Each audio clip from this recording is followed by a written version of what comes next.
হতভাগা আমি। প্রাইমারি থাকতে একটা মেয়েকে প্রপোজ করেছিলাম। মেয়ে বলে ওকে প্রতিদিন চকলেট দিতে হবে। পকেটের মায়ায় প্রেম হলো না। মাধ্যমিকে উঠে একটা মেয়েকে ভালো লাগতো, এখনো বলতে পারিনি, মনের প্রেম মনেই রেখে দিছি। দূরে থেকে দেখেই কাটিয়ে দিয়েছি কয়েকটি বছর। কলেজে উঠেই ভাবলাম এবার প্রেম করেই ছাড়বো। অনেক খুঁজে মনের মতো একজন পেলাম।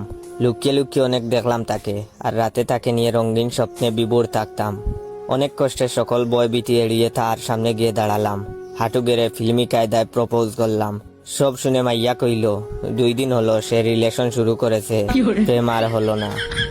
বাস্তবে প্রেম খুঁজে না পেয়ে ভার্চুয়াল লাইফ ফেসবুকে প্রেম খোঁজা শুরু করলাম।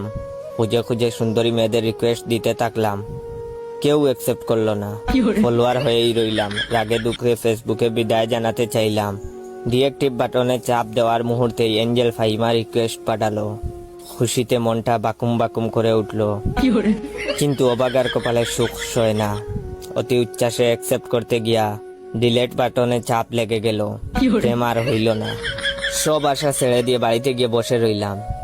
ঠিক তখনই খেয়াল হলো পাশের বাসার নীলা প্রতিদিন মেহেদি তুলতে বাড়িতে আসে। মনে সন্দেহ হইল মেয়েটা প্রতিদিন মেহেদি দিয়া করেটা কি। পরদিন সামনে গিয়া দাঁড়ালাম, জিজ্ঞাসা করলাম প্রতিদিন এত মেহেদি দিয়া করোটা কি। মাইয়া কইল মেহেদি নেওয়ার চলে কাউরে যে দেখতে আসি সেটা তো সে বুঝে না, বলেই মুচকি হেসে চলে গেল। বাড়ির পাশে প্রেম রাইখা আমি পুরো দেশে ঘুরতাছি। খুশিতে দিলাম এক লাফ।